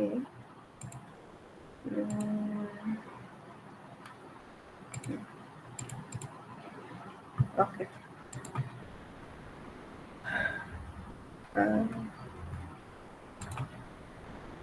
সাপোজ আমি যদি লিখি যে জুট ফাইবার নিয়ে, মনে করেন আপনি জুট ফাইবার নিয়ে লিখতে চাচ্ছেন, সেক্ষেত্রে আপনি টাইটেলটা এরকম দিতে পারেন, জুট ফাইবার ইন, এখানে আরেকটা জিনিস হতে পারে, uses of jute fibre in Bangladesh textile industry. এই যে আপনি মনে করেন জুট ফাইবার নিয়ে লিখতে চাচ্ছেন একটা ওভারভিউ টাইপের আর্টিকেল, সেখানে আপনি ইউজেস অফ জুট ফাইবারস হবে হয়তো বা বড় হাতের, হ্যাঁ, uses of jute fibre in Bangladesh textile industry, এটা আপনি একটা টাইটেল দিতে পারেন। আপনি যখন এটা দিচ্ছেন তখন jute fibre in Bangladesh textile industry এটা হয়ে যাচ্ছে আপনার লং টেল কিওয়ার্ড। এটা আপনি যখন আর্টিকেল লিখবেন তখন যত সেন্টেন্স লিখবেন এর ভিতরে রিপিটেটিভ না, রিলেটেড কোনো সেন্টেন্স আসলে এই ফুল সেন্টেন্সটা আপনি ইউজ করতে পারেন। তারপরে হচ্ছে এখানে এই শব্দটা হচ্ছে মোটামুটি 5-7 বার যদি আপনার আর্টিকেল ইউজ হয় তখন এটা গুগল র্যাঙ্ক হওয়ার অনেক পসিবিলিটি থাকে। মানে যদি মানে কিওয়ার্ড, তো কিওয়ার্ডের ক্ষেত্রে হচ্ছে আপনার লং টেল কিওয়ার্ড এবং জুট ফাইবার, এই কথাটা যদি আপনি ইউজ করেন আর্টিকেলে, শুধু ফাইবারের পরিবর্তে জুট ফাইবার কিংবা এরকম একটা সেন্টেন্সটা এইভাবে মেক করতে হবে যেন এরকম ভাবে সেন্টেন্সটা কানেক্টেড হয়ে যায়, লেখাতে যেন জুট ফাইবারটা চলে আসে অটোমেটিক, এইভাবে হচ্ছে খেয়াল রাখতে হবে বিষয়টা। এটা হচ্ছে আপনি লিখতে লিখতে প্লাস হচ্ছে এই সফটওয়্যার গুলো ইউজ করলে আপনার জন্য এটা বুঝতে আরো বেশি ইজি হবে। আরো কোনো প্রশ্ন থাকলে আপনারা করতে পারেন। আসলে আপনাদের প্রশ্নের উত্তর দিলেই আমার জন্য সুবিধা হবে, না তো আমি একটা একটা করে বলে গেলে তো আসলে হবে না। আপনার প্রশ্ন করেন আমি উত্তর দিই। হ্যাঁ, আবু সাইদ সরকার বলেন। আপু, এতগুলা প্রসিডিউর ফলো করে একদম সম্পূর্ণ একটা নতুন টপিকে একদিনের মধ্যে কি এইভাবে একটা পারফেক্ট আর্টিকেল সাবমিশন সম্ভব? তো আমি এখানে ভাইয়া উপস্থিত আছে, মোর্শেদ ভাইয়া, ওনাকেও আর কি একসঙ্গে মেনশন করেই বলতেছি যে এটা একটু বেশি কম সময় হয়ে যায়নি সাবমিশন আর মানে করার ডেটটা?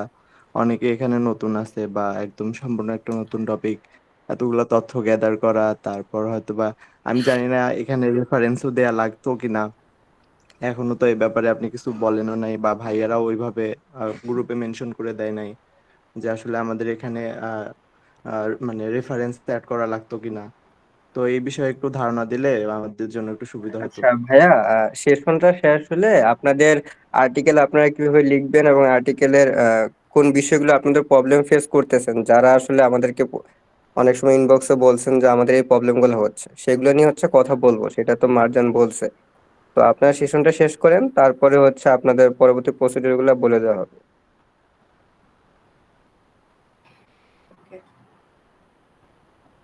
যদি আপনারা যদি গ্রুপে কয়েকজন মিলে কাজ করেন কিংবা আসলে একা করলেও সম্ভব, রেফারেন্স বলতে আপনি যেই জায়গা থেকে ইনফরমেশন নিচ্ছেন সেগুলোর লিংক প্রোভাইড করা, যে বই ইউজ করতেছেন ওই বইয়ের নামটা ইউজ করা আর কি, মানে ইনফরমেশন গুলোর অথেন্টিসিটি কতটুকু এটা বোঝার জন্য হচ্ছে আপনার ওই ইয়াগুলো লিংক গুলো বা মানে ওয়েবসাইটের জন্য লিংক গুলো দেওয়া হয় আর কি রেফারেন্সেস হিসেবে।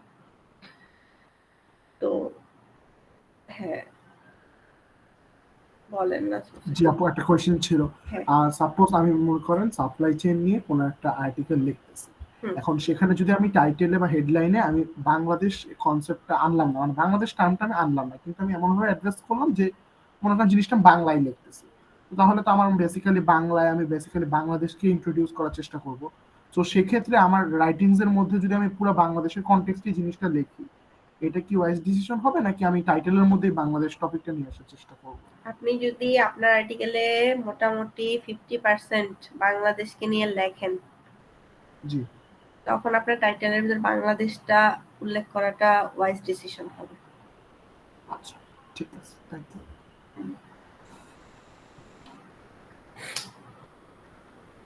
আরো কারো কোনো কোয়েশ্চেন থাকলে আমাকে করতে পারেন।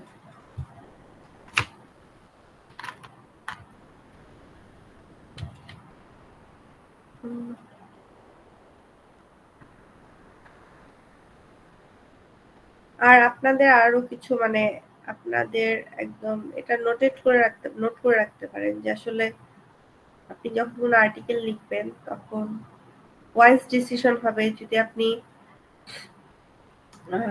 ইউনিক অ্যান্ড একটা রিলিভেন্ট রিসেন্ট কারেন্ট কন্ট্রিবিউশন টাইপের মানে প্রবলেম অথবা সলিউশন হয়ে গেছে এরকম কোনো একটা টপিক নিয়ে লেখেন ইউনিক। তারপর হচ্ছে মানে ইউনিভার্সিটি ফ্রেশার থেকে শুরু করে একদম টপ লেভেল পর্যন্ত যেন সবাই ইন্টারেস্ট ফিল করে এরকম একটা টপিক আপনি চয়েস করতে পারেন আপনার আর্টিকেলটাকে সবার কাছে তুলে ধরার জন্য। এবং আপনার আর্টিকেলের যে মেইন গোলটা এটা আপনাকে আইডেন্টিফাই করতে হবে। আপনি যদি আপনার আর্টিকেলের গোল আইডেন্টিফাই না করেন তাহলে কিন্তু আপনি আর্টিকেলটা লিখতে পারবেন না। আপনি বললাম না যে আপনি প্রথমে একটা টপিক চয়েস করবেন, টপিক নিয়ে একটু রিসার্চ করবেন, আপনি কি কি পয়েন্ট সেটার ভিতরে অ্যাড করবেন সেগুলো লিখবেন। লেখার পর যেমন আপনি এবং আর্টিকেলটা কি টাইপের আর্টিকেল হবে, রিসার্চ আর্টিকেল হবে নাকি ইনফরমেটিভ আর্টিকেল হবে নাকি এন্টারটেইনমেন্ট বেসড আর্টিকেল হবে নাকি নিউজ আর্টিকেল হবে নাকি আপনি মার্কেটিং এর জন্য লিখছেন, কি টাইপের আর্টিকেল হবে এটার উপর বেস করে এই টাইপের আর্টিকেলগুলো আপনি দেখতে পারেন অনলাইনে। প্লাস হচ্ছে আপনার যে টপিক সেই টপিকের মতো করে আপনি একটা পয়েন্ট আউট করতে পারেন এবং পয়েন্ট আউট করার পর আপনি সেই টপিকগুলো নিয়ে রিসার্চ করে ডেসক্রাইব করে করে লিখতে পারেন। যেমনটা আমি আমার ওই যে আর্টিকেলটা ছিল যেটাতে আমি দেখিয়েছি অলরেডি যে আসলে আপনি একটা রাফ করতে হবে আপনাকে। আপনি কিন্তু একবার আর্টিকেল লিখতে পারবেন না, আপনাকে একটা রাফ করতে হবে যে আমি আসলে আর্টিকেলটাকে কিভাবে লিখতে পারি। আমার যখন আমি লিখতে নিয়েছিলাম তখন কিন্তু প্রথমেই আমার এই Bangladesh export to the EU এটা কিন্তু আমি এটাই লিখবো এটা আমার মাথায় ছিল না। আমি রাফে হয়তো অন্য কিছু লিখছি, কিন্তু যখন আমি আর্টিকেলটা কমপ্লিট করলাম তখন হয়তো এখানে আরেকটা জিনিস ছিল, কিন্তু পড়তে পড়তে নিজের আর্টিকেল নিজেই 5-6 বার পড়া লাগে এটাকে ঠিকঠাক করার জন্য। তো তখন হচ্ছে আমার মনে হলো যে না, এখানে Bangladesh export to the EU দিলেই এটা আই ক্যাচিং হবে, মানুষটা বা অডিয়েন্স এটা পড়বে। তো এইভাবে হচ্ছে বারবার আর্টিকেল রিড করতে হবে, রিড করে অনেক ভুলভ্রান্তি হবে, বারবার রিপিটেটিভ ওয়ার্ড থাকলে সেগুলোকে বাদ দিয়ে দিতে হবে, অল্টারনেটিভ ওয়ার্ড ইউজ করতে হবে। কি লিখলে আর্টিকেলটা আপনার কাছে মনে হবে যে না অন্য যেগুলো পড়েছি সেগুলোর থেকে বেটার লাগছে, তখন মনে করবেন আর্টিকেলটা ঠিক আছে। আরেকটা জিনিস হচ্ছে এসইওর ক্ষেত্রে আরেকটা জিনিস বলতে ভুলে গেছি, সেটা হচ্ছে যে করা যায় এসইওর ক্ষেত্রে ব্যাকলিংক একটা অ্যাড করা যায়। সেটা যদি আপনি করতে পারবেন না, যাদের ওয়েবসাইট তারা অ্যাড করতে পারবে আর কি। মানে ওই রিলেটেড আগে কোনো আর্টিকেল থাকলে ওই লিংক গুলো অ্যাড করে দিবে, এটা খুব কাজে দেয় আর কি। এটা করা যায় ওয়ার্ডে করে দিলে? হ্যাঁ হ্যাঁ, ওয়ার্ডেও করা যায়। হ্যাঁ হ্যাঁ, কিন্তু এটা হচ্ছে নরমালি ওই যে করছে তার থেকে হচ্ছে যাদের ওয়েবসাইট তারা করলে সবচেয়ে বেশি ইজি হয় আর কি।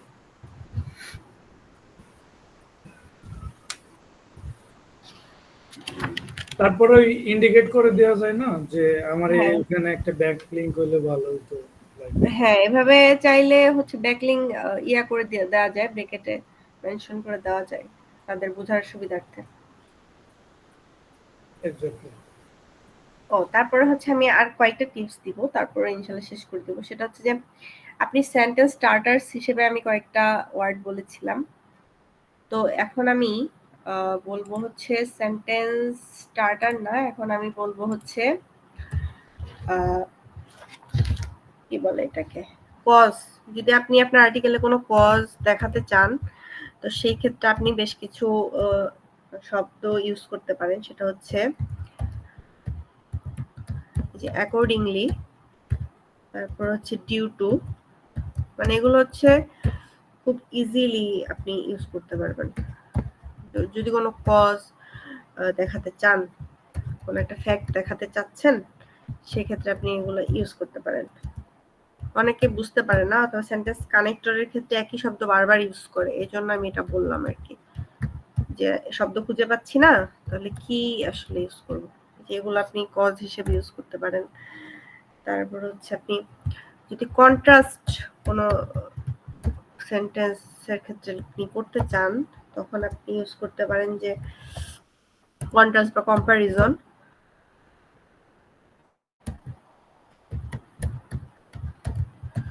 তখন আপনি যে কম্পারেটিভলি, ইনস্টিড,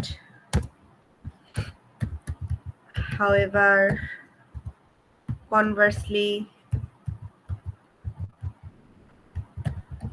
এগুলো লিখতে পারেন। তারপর otherwise, on the other hand,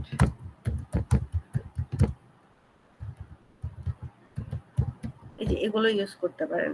তারপর হচ্ছে যদি আপনি কোনো একটা সেন্টেন্সের বা আপনার কোনো একটা মতবাদের উপর আপনি মানে জোর দিতে চান, সেই ক্ষেত্রে আপনি এভাবে বলতে পারেন above all, তারপর হচ্ছে particularly, তারপর হচ্ছে আনকুয়েশনেবলি,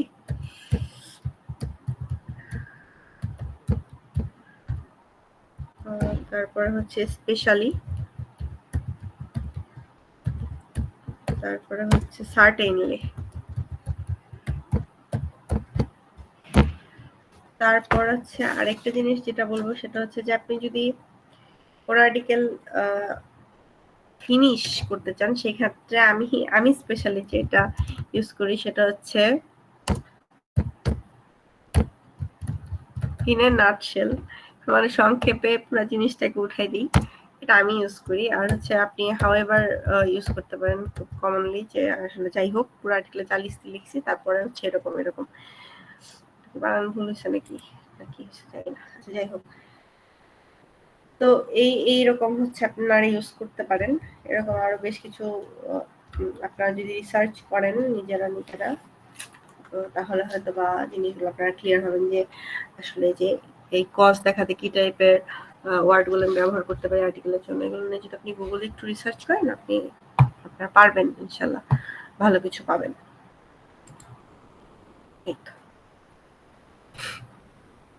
আরো কারো কোনো প্রশ্ন থাকলে করতে পারেন। কারো কোনো কোশ্চেন থাকলে আস্ক করেন, যাতে আর্টিকেল লিখতে আপনাদের কোনো অসুবিধা না হয়।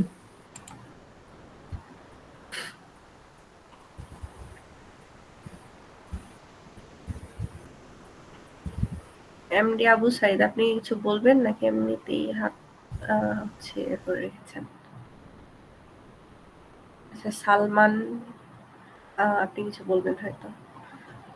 ম্যাম, আর্টিকেল লেখা শেষের পর আমরা আমাদের নিজেদের পরিচয় এটা কিভাবে লিখবো বা কোথায় লিখবো এরকম সেটা হচ্ছে কি, আপনি যাদেরকে আর্টিকেলটা সাবমিট করবেন সেক্ষেত্রে আপনি যেটা করতে পারেন সেটা হচ্ছে আপনি যে আর্টিকেলটা গেল শেষ হলো, আর্টিকেলটা সাপোজ শেষ হওয়ার পর আমি যেটা করি, আমি হচ্ছে একদম আর্টিকেল শুরুতেই আমার নাম লিখে দিই, যেহেতু আমি অনেকদিন ধরে লিখছি তারা আমাকে জানে, তো সেক্ষেত্রে আমি এখানেই লিখে দিই। তো আপনি অ্যাজ এ বিগিনার হিসেবে যেটা করতে পারেন সেটা হচ্ছে এই যে ঠিক এই জায়গাটা, যেমন আমরা ইমেল লিখি বেস্ট রিগার্ডস দিয়ে, আপনি তো ওইভাবে না লিখে লিখতে পারেন হচ্ছে সাবমিটেড বাই দিয়ে, মনে করেন আমি আমার নাম দিয়ে দেখাচ্ছি, এটা লিখলেন, তারপরে লিখলেন হচ্ছে আপনার ডিপার্টমেন্ট, আপনি যদি বিএসসি। ম্যাম, আপনি যে লিখছেন সেগুলো শো করছে না। ও আচ্ছা আচ্ছা, ওয়েট। ম্যাম, ওই স্ক্রিন শেয়ার করতে করতে আমি আরেকটা জিনিস একটু বলে দিই। এই আর্টিকেল লিখে অনেকের ধারণা যে আর্টিকেল লিখে টাকা পয়সা ইনকাম করা যায়, এরকম কি কোনো অপরচুনিটি আছে? থাকলে একটু বলবেন, এবং কোথায় তারা এই অপরচুনিটি গুলো পেতে পারে। আচ্ছা, আমি আরেকটা কথা বলি, সেটা হচ্ছে আমি বেসিক্যালি প্রথম আর্টিকেল লেখা শুরু করছিলাম কোনো টাকা পয়সার জন্য না, নর্মালি শখে শুরু করছিলাম। এখন সেটা প্রফেশনে দাঁড়াইছে, কিন্তু এটা আমার শখ বলা যায়, শখ থেকে প্রফেশন, একটা জবই করতাম। তো আপনারা যদি লিখতে চান, টেক্সটাইল টুডে আছে, তারা একটা অনারিয়াম দেয় আর্টিকেল বেসড, এবং আপনার আর্টিকেলের ভ্যালু কতটুকু করছে ইন্ডাস্ট্রিতে সেটার উপর বেস করে রিমিউনারাইজেশনের অনেক পার্থক্য হয়। আমি আমার একটা আর্টিকেলের জন্য কি বলে এটাকে, এটা বিজিএমইএ পর্যন্ত চলে গেছিল আর্টিকেলটা, খুব হাইপড ছিল, ওভারভিউ অফ বাংলাদেশ। অ্যামাউন্ট বলার দরকার নাই। হ্যাঁ না সেটাই বলতেছি, স্পিনিং ইন্ডাস্ট্রিতে সেটা অনেক হিউজ ইমপ্যাক্ট ফেলছিল, সেই জন্য ওই ইমপ্যাক্টের উপর বেস করে তারা আমাকে বিয়ন্ড এক্সপেকটেশন একটা মানে কি বল অনারিয়াম গিফট করেছিল। তো আপনাদের আর্টিকেলের ভ্যালু কতটুকু সেটার উপর ডিপেন্ড করে আপনারা টেক্সটাইল টুডেতে কন্ট্রিবিউটর হিসেবে ওদের ওয়েবসাইটে যেয়ে আর্টিকেল সাবমিট করতে পারবেন, এবং সেখান থেকে হচ্ছে তারা আপনার আর্টিকেল সিলেক্ট হলে এছাড়া আপনারা ফাইবারে কাজ করতে পারেন। হ্যাঁ, ফাইবার, আপওয়ার্ক। আচ্ছা, সরি আমি একটু অ্যাড করে দিলাম। হ্যাঁ, তারপর হচ্ছে আপনি আপনার ভার্সিটির নাম লিখতে পারেন। আমি তো নিটারের, তো ওই ফুল নামটা লিখবেন আর কি, এটা লিখে অথবা আপনার এই তো এতটুকু, আর সেল নাম্বারটা দিতে পারেন, ইমেল দিতে পারেন, এইভাবে দিয়ে ওই তো বিভিন্ন জায়গায় দেখা যায় আপনি কন্ট্রিবিউশন একটা অপশনস থাকে বিভিন্ন ওয়েবসাইটে, বিভিন্ন ম্যাগাজিনে, তখন আপনি হচ্ছে এগুলো ইয়া করতে পারবেন আর কন্ট্রিবিউটর হিসেবে অ্যাপ্লাই করতে পারবেন, আর্টিকেল সাবমিট করতে পারবেন ওদের ইমেইলে যে। ম্যাম এগুলা কি একেবারে শুরুতে লিখবো? এটা আপনি শেষে লিখবেন। আচ্ছা ম্যাম। Thank you. আর কারো কোনো প্রশ্ন থাকলে করতে পারেন, তারপর হয়তো আমি বিদায় দিব। এবার একটা কোশ্চেন ছিল, সেটা হচ্ছে যে আপনি যখন টপিক সিলেক্ট করেন সেই সময় টপিক সিলেক্ট করার পর ওই টপিক সম্পর্কে সম্পূর্ণ ধারণা নরমালি থাকে না টপিক সিলেক্ট করার সময়, তার পরবর্তীতে আপনি কিভাবে রিসার্চ করেন মানে এই বিষয়টা নিয়ে টপিক? ওকে, এখন আমি আসলে যখন আমি একটা মনে করেন আমি যখন এই টপিকটা সিলেক্ট করলাম, হ্যাঁ এই টপিকটা সিলেক্ট করলাম যে বাংলাদেশের, তখন আমি আসলে নেটে সার্চ করলাম, ইন্টারনেটে যে সার্চ করলাম যে বাংলাদেশের ট্রানজিশন এলডিসি নিয়ে অল নিউজ দিয়ে আমি সার্চ করছি, তখন আসছে কি বেশ কিছু নিউজ, অনেক আগে নিউজ আসছে, রিসেন্ট নিউজ আসছে, পড়লাম ওগুলো সব পড়লাম, পরে ডাটাগুলো আগে উঠালাম আলাদা করে একটা নোটপ্যাডে, সাথে সাথে এইখান থেকে নেই, কারণ হচ্ছে আমার আগেই যদি আমি এখান থেকে কপি করে নেই তাহলে আমার আর্টিকেলটা আমার মতো করে হবে না। কিছু ডাটা নিলাম, কিছু মেইন সেন্টেন্স লিখলাম, তারপরে আমি বেশ কিছু ইউটিউবে নিউজ দেখলাম, কে কি বললো এটা দেখলাম, সবকিছু দেখার পর আমি হচ্ছে যে ইউরোপিয়ান অ্যাপারেলে বর্তমান কন্ডিশনটা কি, বাংলাদেশের মার্কেটটা কি, ওইটা নিয়েও আবার আলাদা করে দেখলাম, দেখার পর আমি কি কি নিব কি কি নিব না আর্টিকেল গুলো থেকে, এগুলো আমি আগে একটা সর্ট আউট করলাম, সর্ট আউট করার পর হচ্ছে যে আমি তো আগে এটার একটা পয়েন্ট গুলো করছিলাম না, যেটা আমি ঢুকাবো এটার ভিতরে আর্টিকেলের টপিক গুলো, তো ওইখানে আমি ওই যে আর্টিকেল গুলো পড়লাম, যে নিউজ গুলো দেখলাম, এই সবগুলো মিলিয়ে একটা কনসেপ্ট আমি আগে একটা রাফ করে নিই আমার নিজস্ব ডায়েরিতে, তারপর ওখান থেকে আমি লিখতে থাকি আর্টিকেল, তারপরে যদি মনে হয় কোনো ইনফরমেশন আমার দরকার তখন আমি আবার ব্যাকে যে আর্টিকেল তখন আবার নেট থেকে দেখি, তখন ওখান থেকে যদি আমার কিছু কপি করতে হয় তাহলে সেটাকে কপি করি এবং সেটাকে আবার নিজের মতো করে রিরাইট করে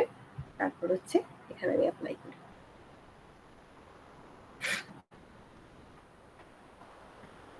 এইখানে কি এর ইউজ করতে পারি আমরা? আর যদি ইউজ করা হয় তাহলে কি প্রবলেম হয়? হ্যাঁ, এআই হচ্ছে একটা ওয়েবসাইটের জন্য হচ্ছে ভাইরাসের মতো, সে ওয়েবসাইটের রিচ কমায় দেয়। এসইও বেসড আপনি আর্টিকেল লিখলেও আপনার আর্টিকেলটা যাবে না আর কি, আপনার আর্টিকেল হচ্ছে গুগল তো ধরে ফেলবে যে আপনি এআই দিয়ে লিখছেন, কারণ আপনি তো গুগলের এআই দিয়ে লিখছেন, সেক্ষেত্রে গুগল তো এটাকে নোটিফাই করে ফেলবে। এবং এআই এর ব্যাপারটা কি, আমি অনেক রিসার্চ করছি এআই নিয়ে, কারণ আমি যখন লিখছি তখন বলছিল যে আপনি এআই দিয়ে লিখতে পারবেন না, হ্যান ত্যান যখন বলছে, আমি তো তখন জানতামই না বেসিক্যালি যে এআইটা কি, এআই এর ইউজেস আমি মনে হয় গত বছরের মাঝখান থেকে আমি বিষয়টা সম্পর্কে অবগত হয়েছি।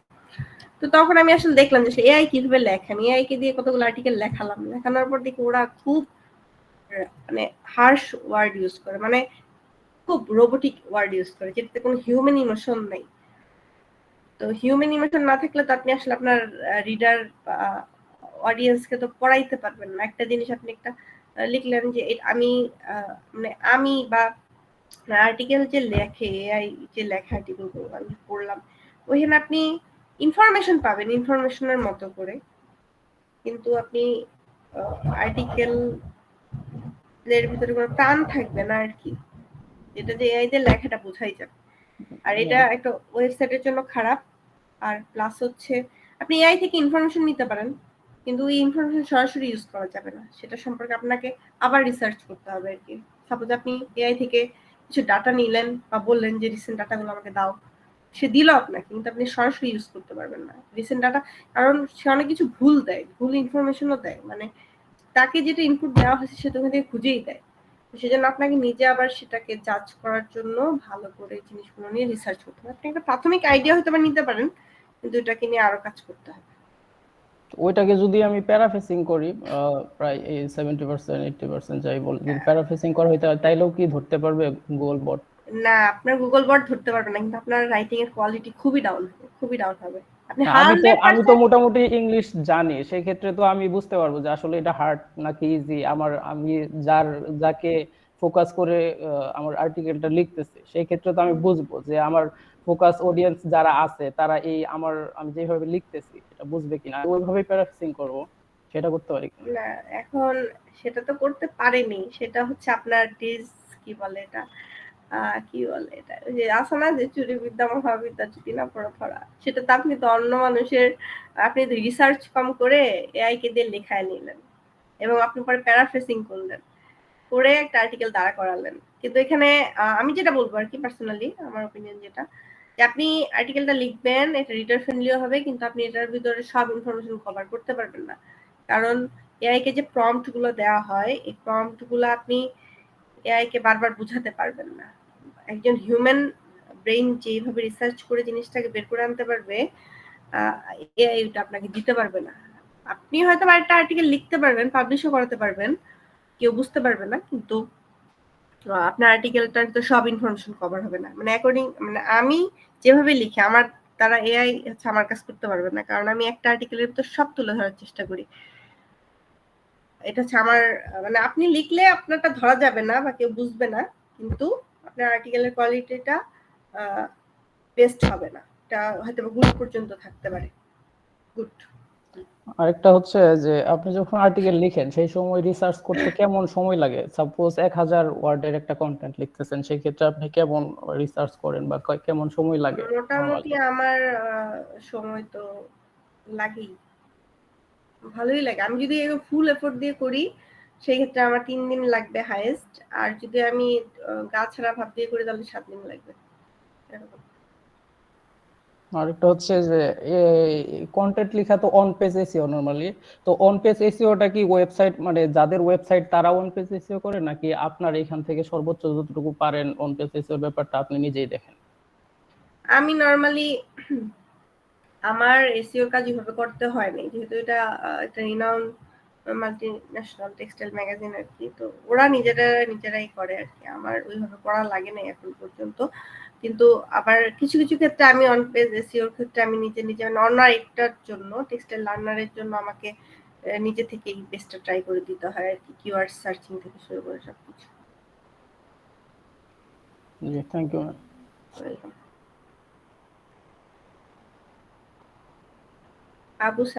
আবু সাইদ সরকার, আপনি কিছু বলবেন? না আপু, কিছু বলার নাই। ও, যে আপনি হাত উঠিয়েছেন তো এই জন্য বললাম। আচ্ছা ঠিক আছে, আমার মনে হয় যে সবার মোটামুটি জিনিসগুলো কভার হয়েছে। থ্যাংক ইউ ম্যাম, অনেক ভালো একটা আইডিয়া পেলাম। হ্যাঁ, সামিয়া আনোয়ার বলেন। আপু, নর্মালি যখন আর্টিকেল রাইটিং এর ক্ষেত্রে মানুষ মানে কিভাবে অ্যাট্রাকটিভ হবে, এটা কতটুকু ডিউরেশন বা লেন্থি করতে হবে আর্টিকেলটাকে? নর্মালি যখন কোনো ওয়েবসাইটে, জি আচ্ছা, কোনো ওয়েবসাইটের জন্য আসলে গুগল আগে 2013-14 এরকম সালগুলোতে গুগল 300 ওয়ার্ডের আর্টিকেলও এসইওর জন্য নিত, ঠিক আছে, কিন্তু গুগল এখন নেয় না। এখন গুগল 1000 ওয়ার্ডের নিচে আসলে এসইও বেসড আর্টিকেল গুলো হয় না। এই জন্য নর্মালি এসইও বেসড ওয়েবসাইট গুলোর জন্য আপনাকে মোটামুটি 1000 ওয়ার্ড সর্বনিম্ন লিখতেই হবে। দেখা যায়।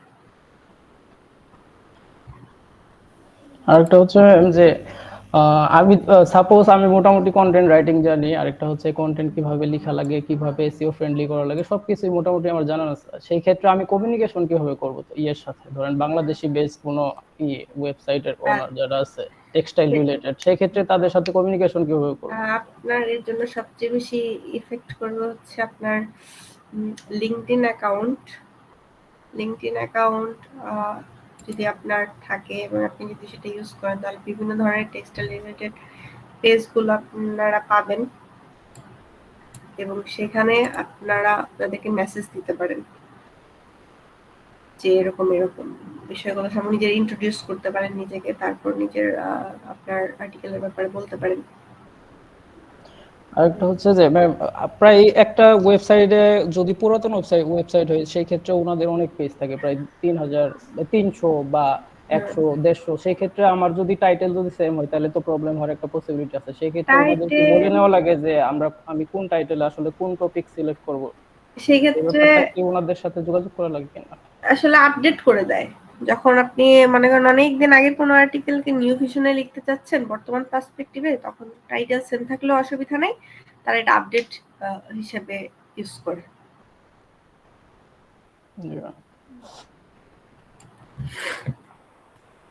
এই তো।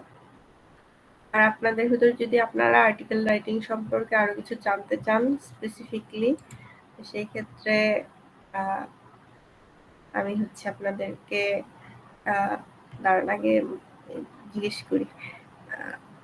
মোর্শেদ, আমি কি ওদেরকে আমার লিঙ্কডইন অ্যাকাউন্ট এখানে দিয়ে দিব? হ্যাঁ, শিওর। তাহলে তারা হচ্ছে আমাকে প্রশ্ন করতে পারবে। এই জন্য আমি আমার লিঙ্কডইন অ্যাকাউন্ট এখানে দিয়ে দিচ্ছি।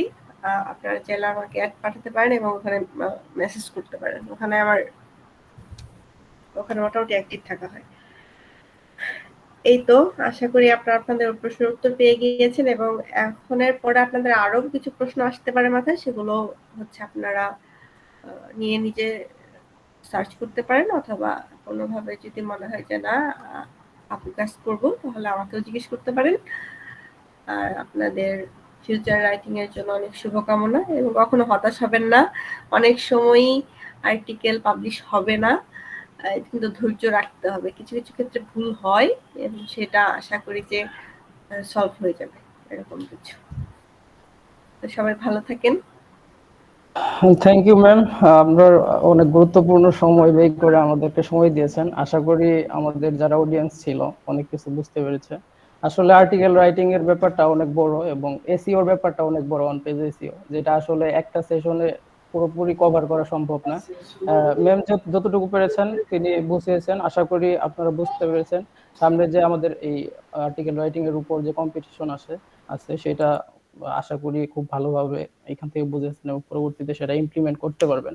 এবং যদি কোনো কোশ্চেন থাকে একটু পর আমাদের ভাইরা থাকবেন, তাদের সাথে আপনারা আপনাদের কোশ্চেনগুলো শেয়ার করতে পারেন যে কোনো প্রবলেম আছে কিনা, বা আপনারা কিভাবে আর্টিকেলটা লিখবেন, কিভাবে লিখলে ভালো হবে সেই বিষয়টা ভাইদের কাছ থেকে জেনে নিতে পারবেন। ধন্যবাদ ম্যাম আমাদেরকে সময় দেওয়ার জন্য। আশা করি পরবর্তীতে যে কোনো প্রবলেম হলে আপনাকে আমাদের পাশে পাবো আশা করি।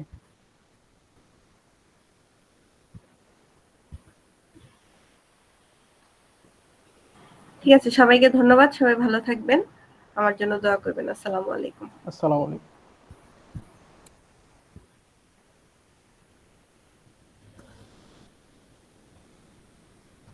মুর্শেদ ভাই।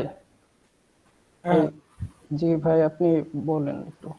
না, এরপরে অর্গানাইজার যারা আছে তারা কি বলতে চাইছে তারা বলুক। অর্গানাইজার যারা আছেন আপনাদের যদি ভাইয়াকে কিছু বলার থাকে বলবেন, এবং যারা পার্টিসিপেন্ট আছে আপনাদের যদি কোনো মার্জান, আমার কি কিছু কভার করা লাগবে বা বলা লাগবে? না ভাই, এখন আর আপনাকে কিছু বলতে হবে না। ধন্যবাদ ভাই, এতটা সময় ছিলেন আমাদের সাথে।